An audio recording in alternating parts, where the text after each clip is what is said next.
যারা আগে আওয়ামী লীগরা টেন্ডারবাজি করত, বালু বালুর গাড়ি দেখানো ডেজার বসাইতো বা দোকানদারি করত বা আমার বাড়িতে ইট দিতে হবে, তুমি বিল্ডিং করতেছো ওইটা আমাকে করতে হবে। ঠিক একই ক্যাটাগরি পারিবারিক তন্ত্রে নিয়ে গেছে। যখনই আমান ভাই আমি আপনার দ্বারা আমি কোনো টাকা পয়সা কামামো বা আপনার কাছ থেকে ইনকাম পামো, স্বাভাবিক আমি কিন্তু আপনার কথা বলবই। কারণ যখনই একটা সৎ ব্যক্তি আসবে তখন কিন্তু তার ইনকামটা কমে যাবে। চীনের আমলের লাস্ট 2019-এ তখনও আমার ওয়াইফকে এবং আমাকে আমার বাড়ির চতুর্পাশে সাদা পোশাকধারী পুলিশ দিয়ে ঘেরাও করে রাখতো এবং আমার ওয়াইফকে গার্ড অফ অনার দিয়ে কেন্দ্রতে নিয়ে যায় এবং বলছে সামনাসামনি সিল মারতে হবে। আমার ওয়াইফ কিন্তু বলছে কেন মারবো? ভোট দেওয়ার আমার অধিকার। আমি দানের শীষ না, আমি কাকে দিবে সেটা আমার ব্যক্তিগত চয়েস। কথা আছে না যে ছুরি দিয়ে আঘাত করলে ওইটা ক্ষতটা দেখা যায়, কিন্তু কাঁচা মরিচ দিয়ে আঘাত করলে ওইটা ক্ষতটা দেখা যায় না। ঠিক আছে? বর্তমান আমরা যারা অরিজিনালি বিএনপি করি, আমাদের মনের ক্ষত ঠিক ঐরকম। ভিতরের জ্বালাটা কাউকে বোঝানো যায় না। আমি চাই এই কেরানীগঞ্জে পারিবারিক তন্ত্র থেকে, ঠিক আছে, দূর হয়ে যাক। স্বৈরশাসক আমলে শেখ হাসিনা আমলে যারা যে কাজগুলা করছে, আমার কিছু বিএনপির পোলাপাইনগুলা ঠিক ওদের কাছ থেকে শেল্টার নিয়ে টাকা পয়সা নিয়ে ওদেরকে মদত দিয়ে যেই জায়গা আমার মনে হয়েছিল যে 5ই আগস্টের পরে তাদেরকে মামলা হামলা দিয়ে আমাদেরকে যেভাবে বিগত 17টা বছর পরিবার থেকে আলাদা করে রাখছে, ইভেন ভাত খাইতে বসছে যখন, তখনও চিন্তা করতাম কখন যেন আমার পাশের থেকে পুলিশ এসে আমাকে ধরে নিয়ে যায়। খেলায় মাঠে যখন আমরা বল নিয়ে নামবো, বিপক্ষ তো থাকবেই। আর আপনি যখন রাজনীতি করবেন, আপনার সমালোচনা না থাকলে আপনি কিসের রাজনীতি করেন? আমরা তো 5ই আগস্টের পরে যে প্রত্যাশা ছিল যে দেশ এমন একটা জায়গায় যাবে, আবু সাইদ যে ত্যাগ স্বীকার করে গেছেন, মুগ্ধ পানি দিতে গিয়ে যে জীবন দিয়েছেন, এরকম প্রায় 2000 মানুষ এই জীবন দিয়েছেন একটা সুন্দর দেশের প্রত্যাশায়। একটা রাষ্ট্র এমন ভাবে হবে সবার অধিকার প্রতিষ্ঠিত হবে, সবাই মন খুলে কাজ করতে পারবে। কিন্তু আমরা এখন বলা বলি হচ্ছে কেরানীগঞ্জ থেকেই, ভাই আপনি আওয়ামী লীগের এত খারাপ বলতেন, কই আমরা তো সেই সময় ভালো ছিলাম, এখন তো তার চেয়ে খারাপ অবস্থায় আছি। তো এগুলো কেন এবং এই জায়গা থেকে বের হওয়ার উপায়টা কি? আজকে আমান ভাইয়ের মাধ্যমে আমি আমার লিডার, আমাদের গার্জিয়ান, যা আমরা রাজনীতির গুরু জনাব তারেক রহমানকে আমি একটা মেসেজ দিতে চাই। যেমন আমরা সবাই এখন বলছেন যে আমরা সাধারণত অ্যাকচুয়ালি আওয়ামী লীগের সাথেই আওয়ামী লীগ আমাদেরকে চালাইতেছে। আসলে এটা কিন্তু বাস্তব। কারণ কি? যেমন যেটা আমাকে একটু আগে প্রশ্ন করছিল তহিদুল হাসান ভাইয়ে, আচ্ছা, যে কিভাবে? দেখেন, যারা আগে আওয়ামী লীগরা টেন্ডারবাজি করত, বালু বালুর গাড়ি দেখানো ডেজার বসাইতো বা দোকানদারি করত বা আমার বাড়িতে ইট দিতে হবে, তুমি বিল্ডিং করতেছো ওইটা আমাকে করতে হবে। ঠিক একই ক্যাটাগরি পারিবারিক তন্ত্রে নিয়ে গেছে।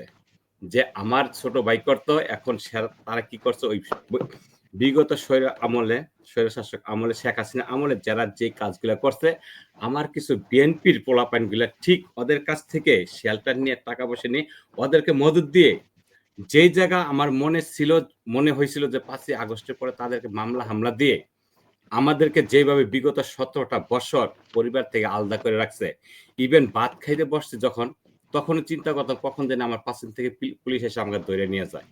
ইভেন আমি জাহাঙ্গীর রাস্তায় পর্যন্ত আমার থাকতে হয়েছে এই শুধু আমলে। ইভেন যখন ইলেকশনগুলো হইল বিগত আমলে, হাসিনার আমলে লাস্ট 2019-এ, তখনও আমার ওয়াইফকে এবং আমাকে আমার বাড়ির চতুর্পাশে সাদা পোশাকধারী পুলিশ দিয়ে ঘেরাও করে রাখতো এবং আমার ওয়াইফকে গার্ড অফ অনার দিয়ে কেন্দ্রতে নিয়ে যায় এবং বলছে সামনাসামনি সিল মারতে হবে। আমার ওয়াইফ কিন্তু বলছে কেন মারবো? ভোট দেওয়ার আমার অধিকার। আমি দানের শীষ না, আমি কাকে দিবে সেটা আমার ব্যক্তিগত চয়েস। কিন্তু এই যে মনের যে একটা সাহস, এই সাহসটা কিন্তু জোগাতে হবে। যেমন একটু আগে আমান সাহেব আমাকে একটা কথা বলছে যে যারাই আমরা কারোর নামে কোনো পোস্ট করি বা কিছু করি তাদের নাম লিস্ট হচ্ছে। ভাই একটা কথা আছে কি শোনেন, যখনই আমান ভাই আমি আপনার দ্বারা আমি কোনো টাকা পয়সা কামামো বা আপনার কাছ থেকে ইনকাম পামো, স্বাভাবিক আমি কিন্তু আপনার কথা বলবই। কারণ যখনই একটা সৎ ব্যক্তি আসবে তখন কিন্তু তার ইনকামটা কমে যাবে। একটা কথা আছে না যে ছুরি দিয়ে আঘাত করলে ওইটা ক্ষতটা দেখা যায়, কিন্তু কাঁচা মরিচ দিয়ে আঘাত করলে ওইটা ক্ষতটা দেখা যায় না। ঠিক আছে? বর্তমান আমরা যারা অরিজিনালি বিএনপি করি, আমাদের মনের ক্ষত ঠিক ঐরকম। ভিতরের জ্বালাটা কাউকে বোঝানো যায় না। আমি চাই এই কেরানীগঞ্জে পারিবারিক তন্ত্র থেকে, ঠিক আছে, দূর হয়ে যাক। আমি আপনার মাধ্যমে জনাব তারেক রহমান সাহেবকে একটাই বলবো, তারেক রহমান সাহেব যাকে যোগ্য নেতা মনে করবে বা যোগ্য লিডার মনে করবে, তার হাতে যেন দানের শীষ প্রতীক উঠাইয়া দেয়। আর আমরা তাহার হয়ে কাজ করব। কিন্তু আমি চাই, আজকে আমি সরাসরি নাম বলব না, তবে একটু বলতে পারি, কর্নেল হক সাহেবের সাথে আমার দীর্ঘদিন পরিচয় না। তবে যতক্ষণ এই কর্নেল হক সাহেবের সাথে আমি কথা বলছি বা দেখছি, ওনাকে মন মানুষের দেখছি, আমার মনে হয় যদি ইনশাআল্লাহ এই কর্নেল হক সাহেব যদি আমাদের কেরানীগঞ্জে আসে বা আসতে পারে, যদি তারেক রহমান সাহেব যোগ্য মনে করে, আমি মনে করি আমরা যে এই যে একটা যে ইতস্তত বোধ, মানে একটা নিজেদের মনের যে একটা ক্ষোভ বা ছিল বা একটা যে ওই যে কি যে লাঠিয়াল বাহিনী থেকে আমরা একটু মুক্ত হইতে পারবো। ভাই, আপনি তো আমাকে প্রশ্ন করেন সব জটিল প্রশ্ন। যাই হোক, খেলায় মাঠে যখন আমরা বল নিয়ে নামবো, বিপক্ষ তো থাকবেই। আর আপনি যখন রাজনীতি করবেন, আপনার সমালোচনা না থাকলে আপনি কিসের রাজনীতি করেন?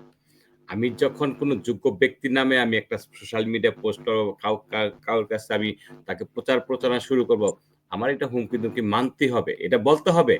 আমি পরীক্ষা যদি না পড়ে যদি পরীক্ষা দিই, তাহলে আমি ফেল বাধ্যতামূলক। ঠিক আছে? যখনই আমাকে হুমকি-দুমকি দিবে, তার মানে আমি একটা সঠিক রাজনীতি করি। আর যখনই আমাকে হুমকি-দুমকি না দিবে, তার মানে আমি কোন রাজনীতিতে ইনভলভ চমৎকার, না। চমৎকার একটা পয়েন্টের কথা বলছেন। আপনি যখন ভালো কিছু করছেন তখনই এখানে বাধা আসবে। হ্যাঁ, অফ দারুণ কোর্স। একটা পয়েন্টের কথা বলছেন। জি। জাহাঙ্গীর ভাই, আপনি কি জি। শুনছেন আমার কথা? জি, শেষ করতে হবে জাহাঙ্গীর ভাই। হ্যাঁ ভাই। শেষ করতে হবে, জি বলেন। এখন মনে করেন, তবে একটা কথা আছে কি যে অনেক ছোটকালে আমরা যখন পড়েছি যে এসেছে নতুন শিশু ছেড়ে দেবে স্থান, জরা জীর্ণ কুটির ছেড়ে আমাদের চলে যেতে হবে। তাই তো? জি। এখন আমাদের রাজনীতি কেরানীগঞ্জের যে পরিস্থিতি, আমরা সবাই ঐক্যবদ্ধ হয়ে এই দেশের জন্য, আমাদের অন্তত আমাদের কেরানীগঞ্জের জন্য আমাদের নিজেরটা নিজেদেরই করতে হবে। ঠিক আছে? এখন যদি কে ভয়ভীতি দেখাইলো, ওইটা নিয়ে তো কাজ হবে না। ঠিক আছে? মানুষের ভালো মানুষ কে?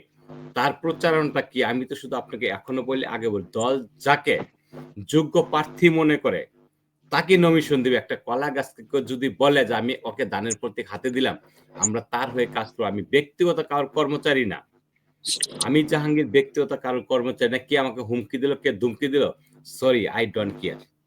আমি এমন কোনো ব্যক্তি না, আওয়ামী লীগের লোক থেকে টাকা এনে আমি আমার সংসার চালাই। আমি তাকে আর রাজনীতিতে আশ্রয় দিতেছি। আমি একটা যোগ্য ব্যক্তি চাই এবং যোগ্য ব্যক্তির আন্ডারে আমি কাজ করতে চাই। ঠিক আছে? এবং যোগ্য মানুষের জন্য যতটুকু করার দরকার আমার পক্ষে থেকে, বিশেষ করে আমি তার জন্য আমার যত হুমকি-দুমকি আসবে আমি করে যাব।